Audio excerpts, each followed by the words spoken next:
अस्सलाम वालेकुम स्टूडेंट्स। आज हम अपना सेकंड लेक्चर लेंगे। हमने first chapter biology class 9 start किया हुआ है, इंट्रोडक्शन टू बायोलॉजी। इससे पहले हमने अपना पहला लेक्चर जो ऑनलाइन लिया उसमें हमने बायोलॉजी की डेफिनेशन, इसके अलावा branches of biology, division of biology और फिर inter relationship of science subjects with other science subjects. Biology का हमने रिलेशनशिप देखा साइंस के जो बाकी सब्जेक्ट्स हैं लाइक फिजिक्स, केमिस्ट्री, मैथमेटिक्स, जिसको हम इंटरडिसिप्लिनरी साइंसेस कहते हैं। इसी की कंटिन्यूटी में आज जो हमारा टॉपिक होगा वो है कैरियर्स इन बायोलॉजी। ये क्वेश्चन है, briefly describe the carriers in biology. It is essential that students of biology who will occupy the position of leadership tomorrow have the background of modern and forward-looking branches of science. जैसा कि हम पढ़ते हैं science के मुख्तलिफ subjects, physics, chemistry, mathematics, biology, तो इनको पढ़ने के बाद बहुत ज़रूरी है कि हम इनकी प्रैक्टिकल एप्लीकेशंस की तरफ जाएं। कोई भी सब्जेक्ट हो उसको पढ़ने के बाद फिर हम उसको एज ए कैरियर भी उसको अडॉप्ट करें। An accurate and modern knowledge of biology will promote a comprehension of both scientific and scientific research projects. तो जब हम किसी भी सब्जेक्ट को लेकर जाते हैं, उसकी डिटेल्स के अंदर जाते हैं, जब हम उसकी रिसर्च में जाते हैं, जब हम उसके डिटेल्स के तक जानते हैं, तो फिर ज़रूरी है कि अब उसकी प्रैक्टिकल एप्लीकेशंस देखी जा सकें। जहाँ तक बायोलॉजी की बात है, तो बायोलॉजी के अंदर जितनी भी साइंटिफिक रिसर्च हो रही है, तो डेफिनेटली बायोलॉजी का तो कंसर्न ही लिविंग ऑर्गेनिजम्स के साथ होता है। तो जैसा कि हमने अपने पिछले लेक्चर्स के अंदर पढ़ा था कि बायोलॉजी का जो मेन चैलेंज है बायोलॉजी के अंदर, वो हमारे जो चंद इश्यूज हैं उनको सॉल्व करना, चाहे वो हेल्थ रिलेटेड इश्यूज हैं, चाहे वो एनर्जी रिसोर्सेज के हवाले से है, इन्वायरमेंटल पोल्यूशंस के हवाले से है। तो लिहाजा बायोलॉजी पढ़ने के बाद हम डिफरेंट फील्ड्स के अंदर अपने आप को एज ए कैरियर के तौर पर एडजस्ट कर सकते हैं और फिर बायोलॉजी की जो डिफरेंट ब्रांचेस हैं उनकी जो प्रैक्टिकल एप्लीकेशंस हैं उसको अप्लाई कर सकते हैं। It will benefit the learners in diverse list of careers. The following are the careers that a student of biology can plan to adopt. यानी अभी आपने मैट्रिक लेवल पे आपने बायोलॉजी रखी है, इसके बाद आप इंटर लेवल पे चले जाओगे, एफएससी लेवल पे, वहाँ पे आप प्री मेडिकल, अगर बायोलॉजी रखते हैं तो प्री मेडिकल ग्रुप होगा। जो लोग मैथमेटिक्स पढ़ना चाह रहे हैं वो प्री इंजीनियरिंग ग्रुप कहलाता है। इसी तरह जो बच्चे कंप्यूटर लेना चाह रहे हैं तो वो आईसीएस कहलाएगा। तो अगर आप मेडिकल, प्री मेडिकल करना चाह रहे हैं तो एफएससी में आप बायोलॉजी पढ़ोगे, फिजिक्स, केमिस्ट्री, ये बाकी सब्जेक्ट्स तो कंपलसरी होंगे। एफएससी करने के बाद फिर आप स्पेसिफिक फील्ड्स के अंदर जा सकते हैं अगर आपने बायोलॉजी पढ़ी हुई है एफएससी में। तो यहाँ हम उन फील्ड्स का जिक्र करेंगे कि बायोलॉजी पढ़ने के बाद आप किन किन एरियाज के अंदर जा सकते हैं, किस किस प्रोफेशन को अडॉप्ट कर सकते हैं मजीद आगे स्पेशलाइजेशन करने के बाद, पढ़ने के बाद। जैसा कि नंबर 1 पे लिखा हुआ मेडिसिन और सर्जरी, तो अंडरस्टूड सी बात है, हमारे यहाँ सबसे बड़ा जो पैशन होता है स्टूडेंट्स को वो डॉक्टर बनना होता है। यानी जो students biology as a subject के तौर पर लेते हैं मैट्रिक और एफएससी लेवल पे, उनका फर्स्ट एम होता है कि वो डॉक्टर बन सकें, फिजिशियन बन सकें। तो ये प्रोफेशन के अंदर मैंने सबसे पहले नंबर पे रखा है मेडिसिन और surgery. The profession of medicines deals with the diagnosis and treatment of diseases in humans। यानी इसको दो हिस्सों में हम डिवाइड कर सकते हैं। सबसे पहले है मेडिसिन, जिसको हम फार्मेसी, डी फार्मेसी कहते हैं। इसमें हम एफएससी करने के बाद, मेडिकल प्री मेडिकल एफएससी करने के बाद हम डी फार्मेसी कर सकते हैं, जिसमें हम ये सीखते हैं कि ये जो मेडिसिन या ड्रग्स हैं इनकी कंपोजिशन क्या है, कौन सी मेडिसिन किस बीमारी के ट्रीटमेंट के लिए हम यूज करते हैं, उसका बॉडी के अंदर इफेक्ट क्या होता है। तो इस तरीके से मेडिसिनल की जितनी भी, चाहे वो डायग्नोसिस के हवाले से है या treatment of diseases in humans के हवाले से है, तो मेडिसिन की जो ड्रग्स की जो स्टडी है, जो कि फार्मेसी जिसे हम कहते हैं, B pharmacy bachelor of medicine, D pharmacy doctor of medicine, ये 4 साल की और 6 साल की डिग्री होती है, मुख्तलिफ यूनिवर्सिटीज़ के अंदर ये करवाई जा रही है। तो हमारे बहुत सारे स्टूडेंट्स एफएससी में बायोलॉजी पढ़ने के बाद वो इस शोबे के अंदर भी जा सकते हैं। उसके बाद surgery. Surgery, the parts of body में B repaired, replaced or removed. For example, the removal of stones through renal surgery, transplantation of kidney, liver, etc.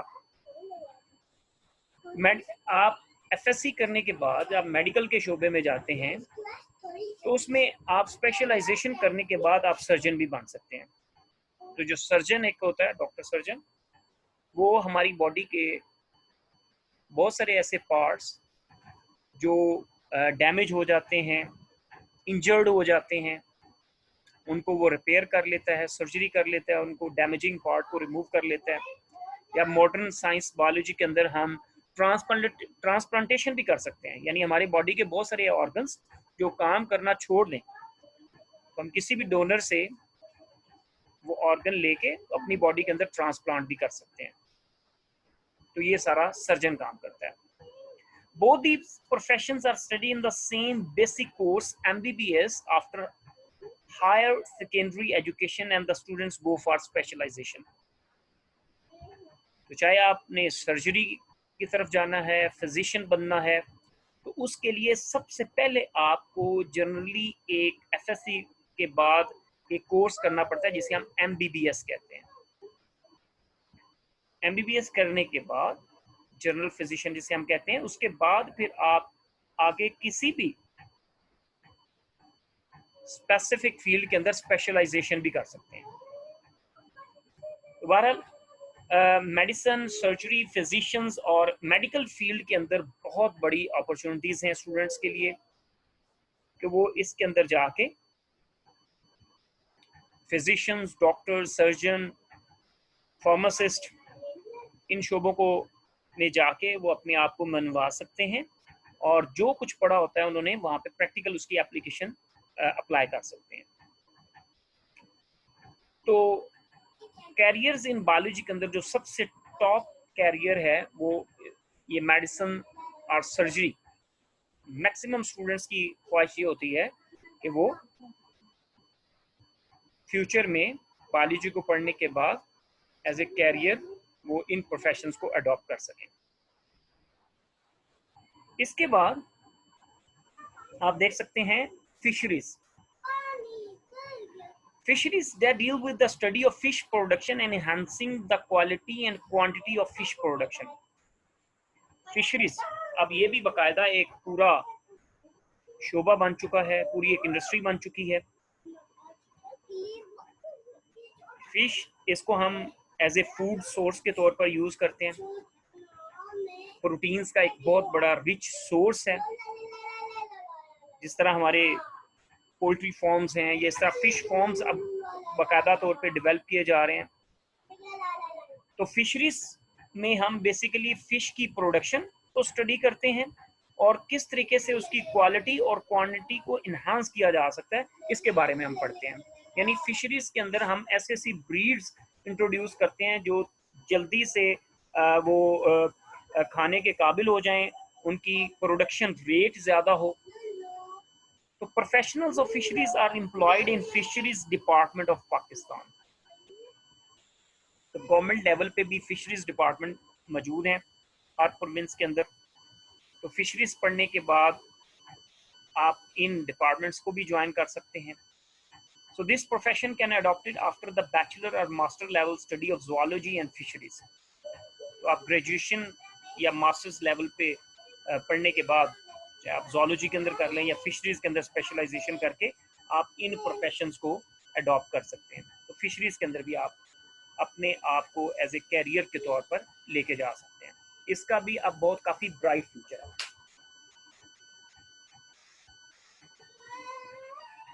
इसके बाद जो प्रोफेशन है जो हम अडॉप्ट कर सकते हैं वो है एग्रीकल्चर। एग्रीकल्चर ज़राअत, जिसके अंदर हम क्रॉप्स की स्टडी करते हैं। हमारी बहुत सारी एग्रीकल्चरल यूनिवर्सिटीज़ हैं जहाँ पे स्टूडेंट्स एफएससी करने के बाद इन एग्रीकल्चर फील्ड्स के अंदर, इन यूनिवर्सिटीज़ के अंदर जा सकते हैं। एग्रीकल्चरल यूनिवर्सिटीज़ हैं जहाँ पे ग्रेजुएशन लेवल पे, बैचलर लेवल पे, मास्टर लेवल पे एग्रीकल्चर जो है वो पढ़ाई जा रही है, जिसके अंदर हम ये सीखते हैं कि किस तरीके से हम अपनी एग्रीकल्चर फील्ड को, अपनी क्रॉप्स को इन्हांस कर सकते हैं।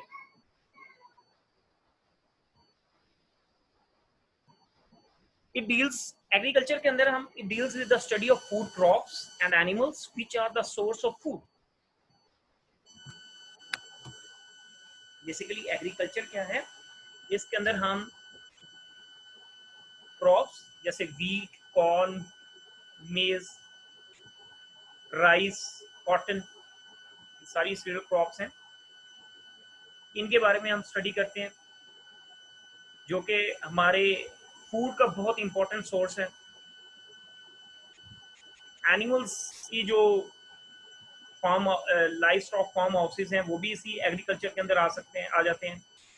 And agriculture works for the betterment of crops like wheat, rice, corn and animals.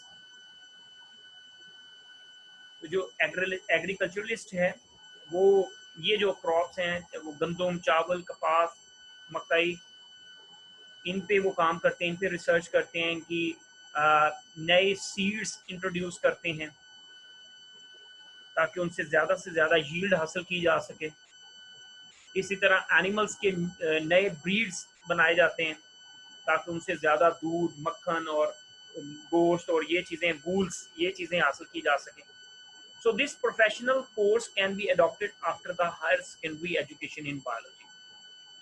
तो एफएससी करने के बाद जो स्टूडेंट्स एग्रीकल्चर की फील्ड में जाना चाहते हैं, ग्रेजुएशन करना चाह रहे हैं, मास्टर लेवल करना चाह रहे हैं, तो हमारे पाकिस्तान के अंदर बहुत सारी एग्रीकल्चरल यूनिवर्सिटीज़ हैं जो कि इस पे बैचलर और मास्टर लेवल पे डिफरेंट प्रोग्राम्स करवा रही हैं, जैसे Faisalabad agriculture university, arid agriculture university Rawalpindi, Peshawar agriculture university.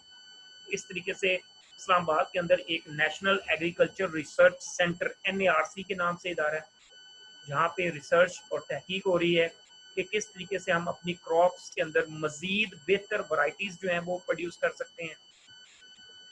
हम अपनी क्रॉप्स को कैसे हार्ड इन्वायरमेंटल कंडीशन से बचा सकते हैं, वाटर स्ट्रेस से, टेम्परेचर से, इन सारी चीज़ों से हम उसको कैसे बेहतर बना सकते हैं, सेव कर सकते हैं, और ओवरऑल हम अपनी क्रॉप्स की यील्ड को कैसे बेहतर बना सकते हैं।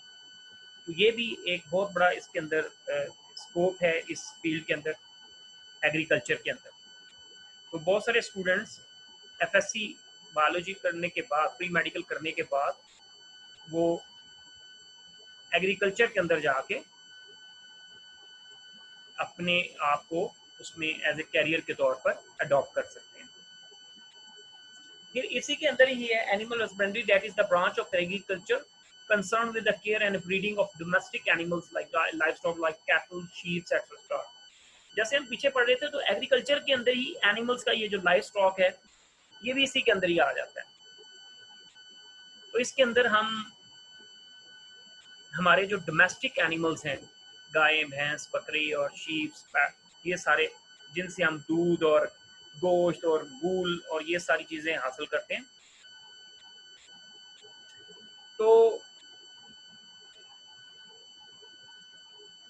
एफएससी पर करने के बाद आप वेटरनरी साइंसेस के अंदर भी जा सकते हैं। इनके एनिमल्स के डॉक्टर भी, वेटरनरी डॉक्टर जिसे हम कहते हैं, वो भी बन सकते हैं आप। और इसके अलावा इसको प्रोफेशन को अडॉप्ट करने के लिए हम स्पेशलाइज्ड कोर्सेज होते हैं after higher secondary education in biology, तो वो भी आप कर सकते हैं कि किस तरीके से अगर आपने एक फार्म हाउस बनाना हो जिसके अंदर आपने एनिमल्स, गाय, भैंस या इस तरह के जितने भी डोमेस्टिक एनिमल्स हैं उनको रखना हो, तो उनको साइंटिफिक तर्ज पे आप किस तरीके से उस फार्म हाउस को आप डिज़ाइन कर सकते हैं ताकि उनकी बेहतर से बेहतर परवरिश हो सके और वो उनसे जो ज़्यादा से ज़्यादा जो चीज़ें हैं, दूध है, गोश्त है और ये सारी चीज़ें हम ज़्यादा से ज़्यादा इनटेक कर सकें। डियर स्टूडेंट्स, इसके बाद जो नेक्स्ट प्रोफेशन आता है जो बायोलॉजी पढ़ने के बाद हम अडॉप्ट कर सकते हैं वो है horticulture. Horticulture basically that deals with the study of art of gardening. Horticulture के अंदर हम गार्डनिंग, बेसिकली इसका जो आर्ट है वो सीखते हैं। The horticulture works for the betterment of existing varieties and for the production of new varieties of ornamental plants and fruit plants. तो जो हॉर्टिकल्चरिस्ट होते हैं बेसिकली उनका फोकस इस चीज़ पे होता है कि जो हमारे ऑर्नामेंटल प्लांट्स हैं या फ्रूट प्लांट्स हैं, कैसे उनके अंदर न्यू वैरायटीज कैसे बनाई जा सकती हैं और जो ऑलरेडी एग्जिस्टिंग वैरायटीज हैं उनको कैसे बेहतर बनाया जा सकता है ताकि ज़्यादा से ज़्यादा यील्ड हासिल की जा सके। So this professional course can be adopted after higher secondary education in biology. तो एफएससी लेवल करने के बाद हम हॉर्टिकल्चर के अंदर भी स्पेशलाइजेशन कर सकते हैं और इस फील्ड को भी हम एज ए कैरियर के तौर पर अडॉप्ट कर सकते हैं।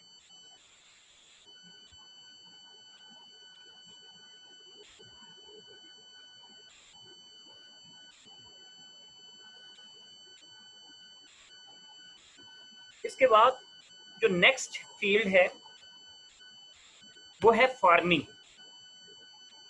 Farming is also very interesting field.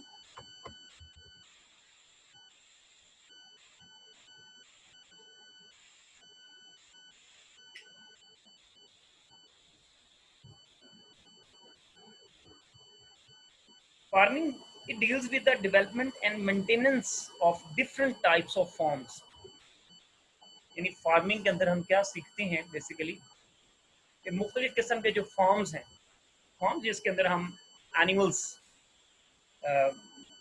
जैसे पोल्ट्री फार्म्स है, ठीक है ना, तो मुख्तलिफ एनिमल्स की हम ग्रो करते हैं, उनको रखते हैं एक जगह पे और उनकी परवरिश करते हैं, उनसे न्यू ब्रीड्स हासिल करते हैं, फिर उनसे हम दूध, गोश्त और ये इस तरह के चीज़ें हासिल करते हैं। तो साइंटिफिक तर्ज पे किस तरीके से एक फार्म हाउस डेवलप किया जा सकता है और उसको मेंटेन कैसे किया जा सकता है ताकि वहाँ पे जो रहने वाले एनिमल्स हैं उनका ज़्यादा से ज़्यादा बेहतर तरीके से उनका ख्याल रखा जा सके, उनकी प्रॉपर वैक्सीनेशन हो सके, उनको फूड बेहतर तरीके से दिया जा सके और जो बाकी चीज़ें हैं जिससे उनकी ग्रोथ में इजाफा होता है, प्रोडक्शन में इजाफा होता है, उन सारी चीज़ों को हम इस फार्मिंग के अंदर देखते हैं, मद्देनजर रखते हैं। For example, in some farms, animals breeding technologies are used for the production of animals are better protein and milk source। यानी इन फार्म हाउसेस को हम साइंटिफिक तर्ज पर जब हम इनको डेवलप करते हैं तो उसके अंदर इन फार्म हाउसेस के अंदर हम मुख्तलिफ किस्म के एनिमल्स की जो ब्रीड है टेक्नोलॉजी के थ्रू, यानी स्पेसिफिक क्रॉस ब्रीडिंग करके हम मखसूस ख़ास किस्म के अपनी मर्ज़ी के हम ब्रीड्स जो हैं एनिमल्स के अंदर हासिल कर सकते हैं और उन एनिमल से हम ज़्यादा से ज़्यादा प्रोटीन, मिल्क और गोश्त और ये सारी जो चीज़ें हैं हम उनको ज़्यादा से ज़्यादा हासिल कर सकते हैं। In poultry farms chicken and eggs are produce. जैसे पोल्ट्री फार्म, इससे आप देखते हैं कि ये बहुत ज़्यादा इस वक्त पाकिस्तान के, पूरी दुनिया के अंदर चिकन जो है वो इस्तेमाल होता है, एग्स जो है वो इस्तेमाल होते हैं। इसके अंदर बहुत ज़्यादा पोटेंशियल है इस फील्ड के अंदर। In fruit farms different fruit yielding plants are grown. तो इस तरह फ्रूट फार्म्स भी हैं, बहुत सारे ऐसे बागात, ऐसे फार्म हाउस जिसके अंदर फ्रूट्स को ग्रो किया जाता है। तो वहां पे हम बहुत सारे पौधे, खासतौर पे फ्रूटिंग यील्ड प्लांट्स, यानी ऐसे पौधे जिनके ऊपर फल ग्रो करता है, तो उनको हम ग्रो कर सकते हैं। जैसे पाकिस्तान के अंदर एक बहुत बड़ा फ्रूट फार्म है कोकाड़ा के करीब, ये मिचल्स वालों का।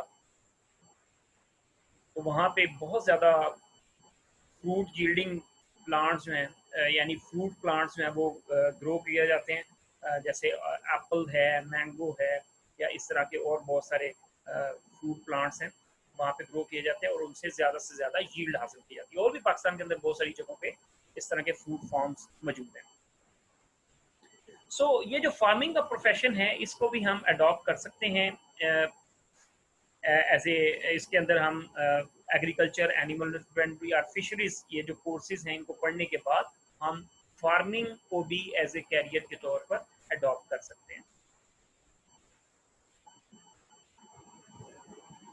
The next one is forestry, जंगलात। जैसा कि आप जानते हैं कि फॉरेस्ट लाइफ लाइन हम इसे कहते हैं, बहुत ही इम्पोर्टेंट हैं जंगलात, इंसानों के लिए भी, जानवरों के लिए भी, आम किस्म के जानदार उनके लिए भी। तो अनफॉर्चुनेटली हमारे यहाँ जंगलात पे को इतनी ज़्यादा तवज्जो नहीं दी गई, और जो हमारे नेचुरल फॉरेस्ट हैं वो भी ह्यूमन एक्टिविटीज़ की वजह से दिन ब दिन श्रिंक होते जा रहे हैं। तो जैसा कि हम पढ़ते आ रहे हैं, जंगलात जो हैं, दरख्त, पौधे, ये हमारे लिए फूड का सोर्स भी हैं, एनिमल्स के लिए ये रहने की जगह भी है, और इसके अलावा इन्वायरमेंटल पोल्यूशन के अंदर भी ये बहुत अहम रोल प्ले करते हैं।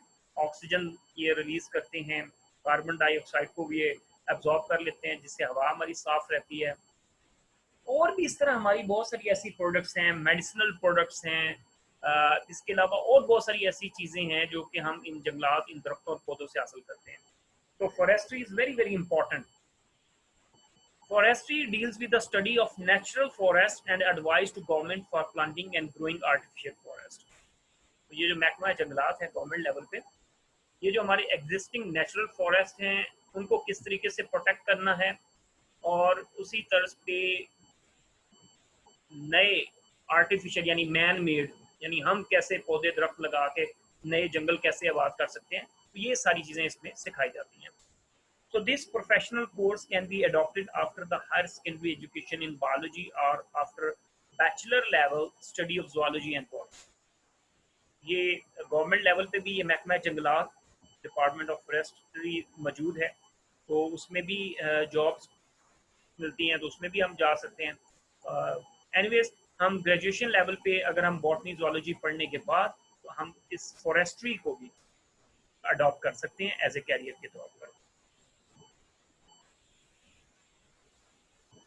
The next one is biotechnology. सबसे लेटेस्ट फील्ड है बायोलॉजी के अंदर, is the latest profession in the field of biology that deals with the study and work for the production of useful products through microorganisms. Biotechnology के अंदर हम micro organisms का इस्तेमाल करते हैं और उससे यूजफुल प्रोडक्ट्स बनाते हैं। जैसे हम पिछले शुरू वाले चैप्टर में टॉपिक में हमने बताया था कि हम माइक्रो ऑर्गेनिज्म का इस्तेमाल करके फर्मेंटेशन करके हम फर्मेंटेड मेडिसिन बना सकते हैं, फर्मेंटेड फूड्स प्रोडक्ट्स बना सकते हैं। ये बहुत सारी चीज़ें जो हैं वो हम इसमें बना सकते हैं। ऐसी प्रोडक्ट्स बनाते हैं जो जिनका इस्तेमाल जो है वो for the welfare of Mankind होता है। So this professional course can be adopted after higher secondary education in biology after bachelor level studies of zoology or botany. तो बायोटेक्नोलॉजी के अंदर तो अब बाकायदा हमारी बहुत सारी ऐसी यूनिवर्सिटीज़ हैं जो कि मास्टर्स लेवल, एमफिल और पीएचडी लेवल पे कोर्सेज करवा रही हैं। तो इसको पढ़ने के बाद हम एज ए बायोटेक्नोलॉजिस्ट मुख्तलिफ कंपनीज के अंदर काम कर सकते हैं। इसके अलावा हम एफएससी करने के बाद बैचलर लेवल पे अगर हमने ज़ूलॉजी, बॉटनी ये पढ़ने के बाद भी हम इस फील्ड के अंदर जा सकते हैं। तो बहरहाल ये लेटेस्ट फील्ड है बायोटेक्नोलॉजी, जिसके अंदर बहुत ज़्यादा पोटेंशियल है और इसके अंदर हम अपने आप को मनवा सकते हैं। So these are the some professions that we adopted after studying biology, कि बायोलॉजी पढ़ने के बाद हम इन प्रोफेशंस को एज ए कैरियर के तौर पर अडॉप्ट कर सकते हैं। तो ये क्वेश्चन मैं यहीं पर ख़त्म करूँगा ये लेक्चर। इस लेक्चर के अंदर हमने देखा कि किस तरीके से हम बायोलॉजी पढ़ने के बाद किन किन शोबों में जा सकते हैं और अपना जो कैरियर है किस तरीके से प्लान कर सकते हैं। कि अगर हम इनिशियली तौर पे प्लान कर रहे हैं कि हमने मैट्रिक और एफएससी लेवल पे अगर बायोलॉजी पढ़नी है, तो हमारे ज़हन में होना चाहिए कि आगे हमारे पास क्या क्या फील्ड्स हैं जिनके अंदर जाके हम अपने आप को एज ए कैरियर के तौर पर अडॉप्ट कर सकते हैं। आज का लेक्चर मैं यहीं तक रखूँगा। बहुत शुक्रिया स्टूडेंट्स, थैंक यू।